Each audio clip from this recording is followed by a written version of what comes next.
Bismillahirrahmanirrahim. Assalamualaikum warahmatullahi wabarakatuh. Waalaikumsalam warahmatullahi wabarakatuh. Bismillahirrahmanirrahim. Walhamdulillah. Wassalatu wassalamu ala Rasulillah wa ala alihi wa ashabihi wa mawala. Wala haula wala quwwata illa billah. Yang sama kita hormati segenap pengurus Masjid Babus Salam, para ayahanda, ibunda, orang-orang tua kami, shaimin, shaimat, seluruh jamaah yang insyaallah Allah muliakan. Kita bersyukur masih Allah gerakkan nikmat istiqomah sehingga kita memanfaatkan sisa usia kita dan memanfaatkan 10 malam terakhir ini dengan beribadah pada Allah. Orang yang dapat Lailatul Qadar itu atau dapat percikannya sama seperti dia menjala. Kalau terus dia jalan, terus dia tebar, insya Allah dia akan dapatkan hasil dari apa yang dia tumpuk amal ibadah di 10 terakhir ini. Mudah-mudahan kita bagian dari yang mendapatkan itu. Amin ya rabbal alamin. Salawat salam kita sanjungkan pada Rasulullah. Semoga kita layak sebagai umatnya untuk mendapatkan syafaat pertolongannya di hari kiamat kelak. Bapak dan Ibu, Abdullah Ibnu Abbas pernah meninggalkan wasiat kepada kita. Wasiat itu ada 10, tapi saya ingin menyampaikan 1 poin saja. Kata Abdullah Ibnu Abbas, la takallam fima la ya'inak. Ada 10 benteng hidup manusia itu, kalau dia kerjakan maka dia akan selamat. Salah satunya Bapak dan Ibu adalah dia tidak akan bicara kecuali hal yang manfaat. Ternyata benteng hidup kita ini Bapak Ibu mulut rupanya. Mulut. Mulut kita inilah benteng hidup kita. Kadang kita senang menceritain orang, tapi tak tahan saat kita diceritain orang. Kalau dari turun rumah sambil belanja, kadang dari jam 8 sampai jam 12 tahan waktu bercerita. Sampai berkeluaran busa-busa mulut dia. Tapi saat dia diceritain orang, kadang dia kepanasan. Dia enggak tahan. Makanya Bapak dan Ibu, mulut kita ini kata ulama, shaghirul jurmi, a'dhamul jirmi. Artinya mulut kita ini memang dia kecil, tapi pengaruhnya besar. Pengaruhnya besar Bapak Ibu. Makanya ada satu istilah, kalaulah peluru mampu menembus 1 kepala, tapi kalau ucapan akan mampu menembus ratusan bahkan ribuan kepala. Makanya Allah menjadikan di atas otak baru mulut. Artinya silahkan berpikir dulu baru bercakap. Kebanyakan orang asyik bercakap aja. Tahu-tahu nanti udah mentok, nyesal, baru dia pikir, kok gak gitu aku tadi ya. Apalagi kita Ramadan ini, diamnya kita itu dinilai tasbih oleh Allah. Makanya ada kalimat siam, menahan lapar, ada kalimat shaum, bukan hanya lapar yang ditahan, tapi juga pandangan, pendengaran, dan mulut. Juga harus ikut kita tahan dan puasa. Alhamdulillah Ustaz, emakku kulihat dulu lancip Ustaz. Masuk puasa ini ditahannya pendengarannya, mulutnya, matanya Ustaz. Bahkan dari jam 6 pagi Ustaz sampai jam 4. Patenlah makmu itu. Iya Ustaz, karena dia tidur aja kerjaannya kan. Kalau tidur pula tertahan semua. Ya. Tapi Bapak dan Ibu yang Allah muliakan, kadang-kadang kita ni, ucapan kita ni Bapak Ibu, samanya itu dikaitkan macam lagu. Lagu itu kan kalau dia penuh nasihat, syair-syair yang mengingatkan kita pada akhirat, itu kita kalau teringat pun bisa dapat pahala itu. Contoh macam lagu Bila Ijroil, ya kan Bu? Datang memanggil. Awak kan kalau merenungkan itu kan bawaannya nggak selera makan gitu. Ya kan? Kalau bapak lagunya lagu jadi santapan cacing tanah bila tak lagi dibutuhkan. Makan bang, diam kau. Ini udah mau mati kata. Teringat dia Bu. Beda pula macam lagu-lagu yang sekarang. Oh, itu kita nggak ngerti maknanya. Waktuku kecil aku nggak tahu yang mungil-mungil. Sentil-sentil ku kira pentil nggak taunya pensil. Itu nggak usah dilagu-lagukan. Ya, makanya 9 dalam Quran itu Bapak dan Ibu perkara ucapan itu. Ada yang disebut dengan qaulun ma'ruf, ucapannya baik.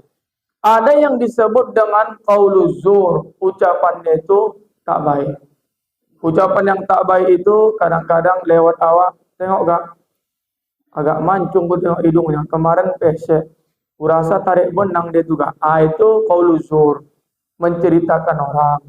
Sama nanti dia datang misalkan wirid, ya, kemudian kostum bajunya hijau, roknya kuning, kos kakinya satu coklat, satu ungu. Itu kadang-kadang susah kita nahan mulut itu. Ada apakah itu? Umbul-umbul Agustus lewat kata dia. Itu payah kita menahan itu. Makanya Bapak Ibu, ternyata mulut itu Allah kaitkan dengan keimanan kita. Kata Allah, ya ayyuhalladzina amanu wa qulu qawlan sadida. Yuslih lakum a'malakum wa yaghfir lakum. Wahai orang yang beriman, bicaralah kamu yang baik. Seandainya tak bisa cakap baik, maka lebih baik pilih untuk diam. Nabi pun kuatkan lagi itu. Kata Nabi dikaitkan juga dengan iman, Pak. Man kana yu'minu billahi wal yaumil akhir falyakul khairan awil yasmut. Kalau engkau beriman pada Allah, beriman pada hari akhir, maka cakaplah yang baik atau pilihlah diam. Makanya kalau kita mau cakap Bu, syaratnya itu 3. Pertama, likulli maqamun maqal wa likulli maqal maqam. Tempatkanlah cakap itu pada tempatnya. Jangan Bapak nanti cakap cerita jabatan pada orang yang baru di PHK, Pak. Itu nggak cocok, nggak nyambung. Jangan ibu-ibu cerita baju lebaran sama kawan sebelah awak, sementara kita udah tahu bahwa dia susah memikirkan baju lebaran itu. Nah, berapa baju anakmu, Kak? Anak yang pertama 4, yang kedua 3, kakak aku 7. Kau berapa? Aku Kak, tak terjawabnya lagi. Makanya nggak usah ditanya-tanya. Jangan awak bercakap cerita anak sama orang yang tak punya anak. Jangan cerita hartamu pada orang yang memang tidak punya harta.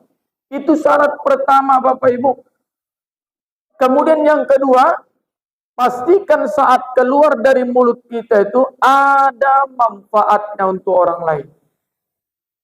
Ya kan? Ada manfaat. Yang ketiga, saya persingkat, pastikan saat kita bicara itu orang lain tidak sakit hatinya karena kita. Kadang kita ini bercanda, tapi dia dimasukkannya pada hatinya. Maka ditengok-tengoklah kawan-kawan kita bicara itu. Dan kita Bapak dan Ibu, Allah larang itu untuk bicara itu pada 2 keadaan. Tak boleh. Ini tegas saya sampaikan Ibu. Pertama, jangan Ibu bicara saat Ibu melihat orang sakit banyak cakap. Jangan. Ini kadang-kadang disundari sunggal masuk rumah sakit kawan awak. Datang awak nengok ke sana, udah pasang himpus dia. Awak ni yang datang ni bercakap aja. Assalamualaikum kak, sehat kakak. Kau tengok mana udah pasang himpus begini kau tanya lagi sehat kata dia. Tanggal berapa kakak semalam masuk rumah sakit nih? Rupanya kalau kau tahu tanggalnya kenapa kata dia. Udah satu-satu ini menjawab napas dia. Apa untungnya ibu tanya dia tanggal saat masuk rumah sakit? Kan nggak ada. Oke, seleranya kakak makan. Kau pun bodoh, tengok-tengok lauknya lah. Kalau enak aku makan, kalau enggak aku buang kata dia. Tapi kan itu nggak manfaat yang kita tanya itu Pak. Harusnya kita nengok orang sakit itu kan kalau dicontohkan Nabi, ambil posisi dekat kepalanya, kemudian kirimkan doa untuk dia, selesai. Termasuk kita Bu, kalau melihat orang mati. Ibu-ibu bapak di Sukamaju nih, kalau nengok orang mati, kadang suaminya meninggal jam 10 malam, ibu datang jam 10 pagi, sudahnya istrinya tadi hilang kesedihannya ibu. Tapi begitu ibu datang, ibu ungkit lagi, akhirnya kesedihan itu muncul kembali. Saat ibu datang, Assalamualaikum kak, Salam, ya Allah kak, ninggal abang tuh, iya kak, dek ninggal. Ya Allah, tadi malam ku tengok baru lagi dia nerima zakat di Masjid Abu Salam tuh kan. Dia pula koordinator zakat dibuat orang tua kan. Yang baik ini nikah. Ya Allah, baik abang nikah. Berapa anak kakak? 5 dek. Kecil-kecil pula ya kak. Kemana lah nanti itu kak? Ngasih makannya kak. Balik di kompor-kompor. Akhirnya sedih dia kembali. Bahkan ada orang yang sanggup bapak ibu. Saat dia takziah, apa kata dia? Ada kopi di situ. Banyak tamu dari luar ini. Keluarkanlah katanya. Minta kopi dia, padahal orang di dalam sudah sedih. Ini tak boleh Bapak Ibu. Jangan makan nengok ninggal. Makanya nasihat ninggal pun, nasihat meninggal, itu harus disegerakan. Di antara 5 yang harus disegerakan, salah satunya adalah mengkuburkan jenazah. Makanya nasihat takziah itu jangan panjang-panjang. Samanya itu macam nasihat nikah. Bukan cakap awak itu yang mau didengarnya. Malam itu yang dinanti. Makanya yang mati itu pun jangan. Cukup katakan aja, Inna lillahi wa inna ilaihi raji'un. Kau aku milik Allah, kita semua kembali pada Allah. Selesai. Kadang kita ni, kalau perkara menasihati, karena tak ke kita. Tapi kalau ke kita, macam ayam sakit juga ya. Makanya nggak usah panjang-panjang. Ya, itu pertama Bapak Ibu. Maka pastikan. Maka saya teringat dulu kisah namanya Ilyas Al-Muzanni. Ilyas Al-Muzanni ini Bapak Ibu, ulama Madinah termasuk tabi'in, ahlul aqal, paham nas. Dia segala argumentasi orang berdebat dia patahkan. Bahkan nas Al-Quran hadis dia hafal. Banyak. Akhirnya Bu, setiap kajian dia ada satu anak muda itu di sudut belakang paling kanan, nggak pernah nanya. Akhirnya siap kajian dia tanya, paham yang kau? Paham. Selama kita kajian ada yang kau nggak paham? Ada. Kenapa kau nggak pernah nanya? Apa kata dia? Bukankah Allah jadikan 2 pendengaran 1 mulut? Ya. Bukankah kita disuruh lebih banyak mendengar dari berucap? Ya. Bukankah saat aku mendengar aku lepas dari siksanya Allah, aku takkan dihisap? Ya. Bukankah saat aku bicara maka aku akan pertanggungjawabkan apa yang telah ku katakan. Makanya macam kami-kami ini pun berat ini Pak. Doakan orang bapak lah bisa kami mengamalkannya. Kalau kami ini kadang di antara 20, ada juga 2-3 itu kadang-kadang yang tak kita amalkan. Tapi yang beramal ini tentu bertahap. Tapi kami inilah yang berat dihisapnya Bapak dan Ibu. Makanya Ilyas Al-Muzanni terdiam. Terdiam Bapak dan Ibu. Gak bisa dicakapkan lagi, dibalas lagi. Makanya Bapak dan Ibu, Abu Bakar As-Siddiq itu 10 tahun Bapak Ibu, ingat-ingat cakapku ini, memulung hajar, batu kerikil. 10 tahun Pak. Disusul oleh Umar bin Khattab 13 tahun. Dia kulum batu itu setiap hari selama 13 tahun. Kapan batu itu dia lepaskan dalam sehari? 3 keadaan. Pertama saat dia mau makan, 2 saat ibadah, 3 saat tidur, sisanya dia kulum-kulum itu batu agar dia hemat bicara Bapak Ibu. Maka ibu-ibu pun nasihati yang agak lancip muncungnya, mulai besok cari batu, masukkan ke mulut awak. Ya, masukkan. Dikulum-kulum ibu, dikulum-kulum. Ustaz, alhamdulillah udah aku praktekkan Ustaz. Cuman Ustaz, makku masih juga lagi dia Ustaz lancip. Gak usah batu kerikil, batu bata sekalian masukkan. Ustaz, kalau kami masukkan batu, batal lah puasa kami. Siapa bilang? Mana ada batal? 9 yang membatalkan puasa, salah satunya memasukkan ke 5 lubang, yaitu lubang mulut. Tapi syaratnya itu menelan. Maka kalau di depan tuh nanti ada jual es krim, datang ibu beli rasa mangga, habis itu ibu letakkan di mulut ibu. Batal puasa ibu? Batal? Nggak batal karena tidak ditelan. Makanya ibu nelan ludah batal atau tidak? Tidak. Tapi syaratnya 3. Pertama, ludah ibu sendiri.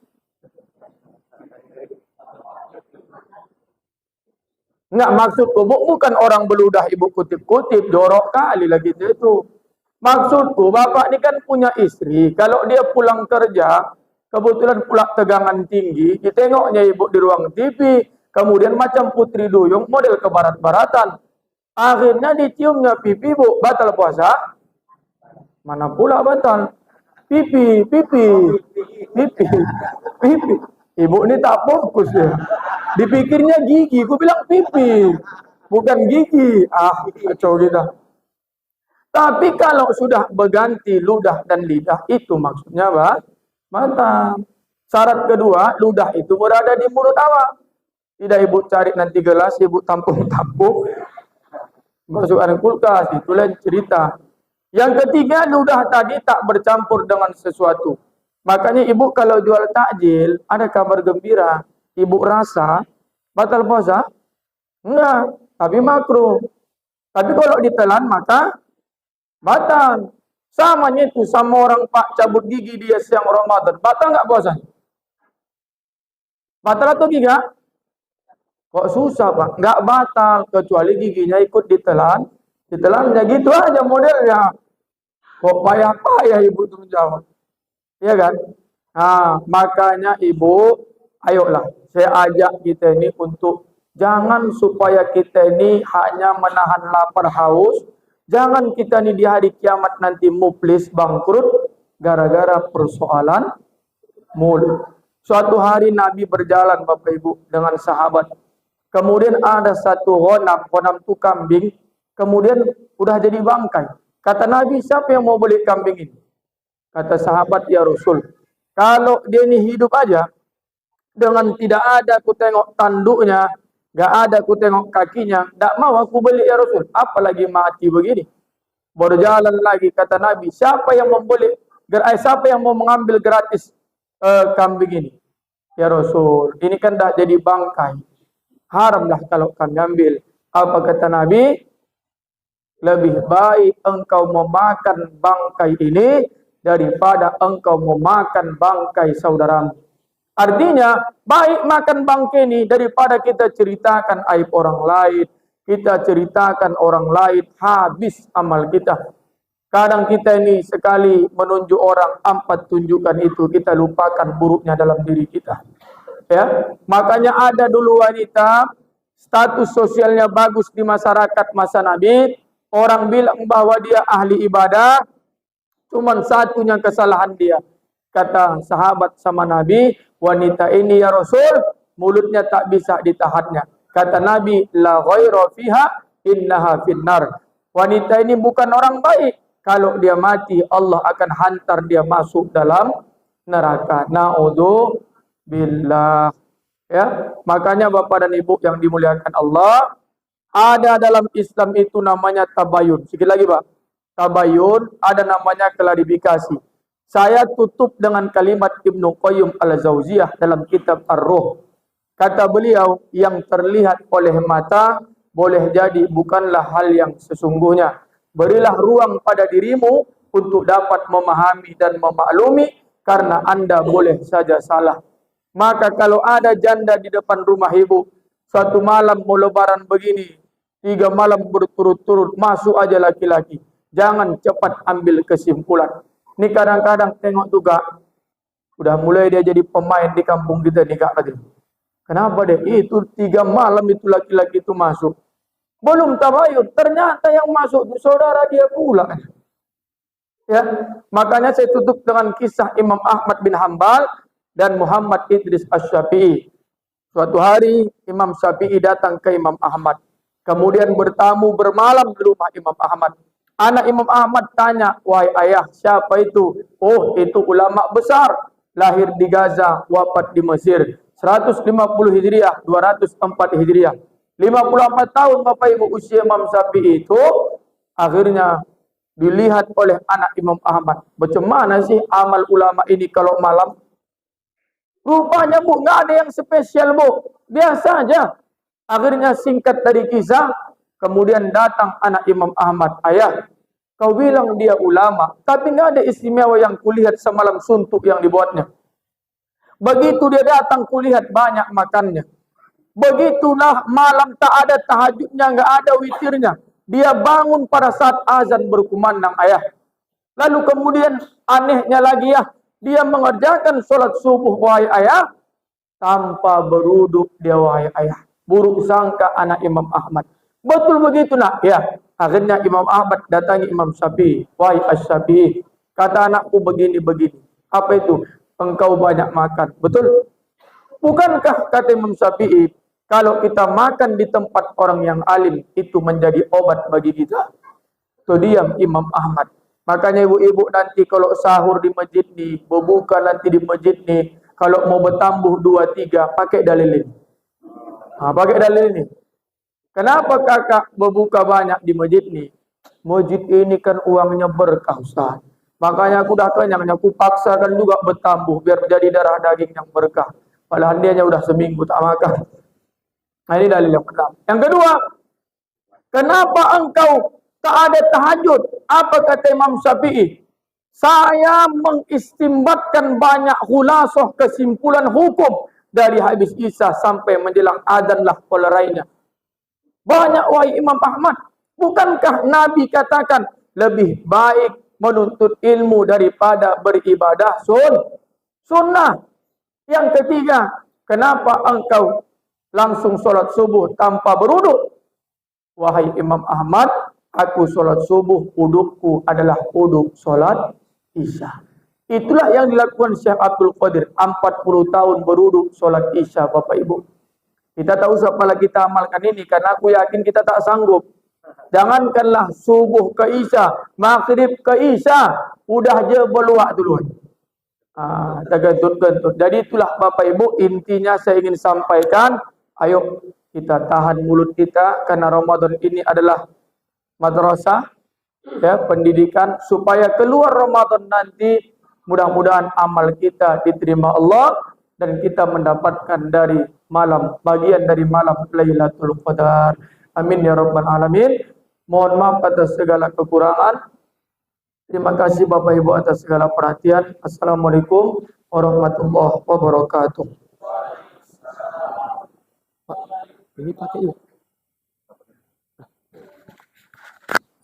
Subhanallah.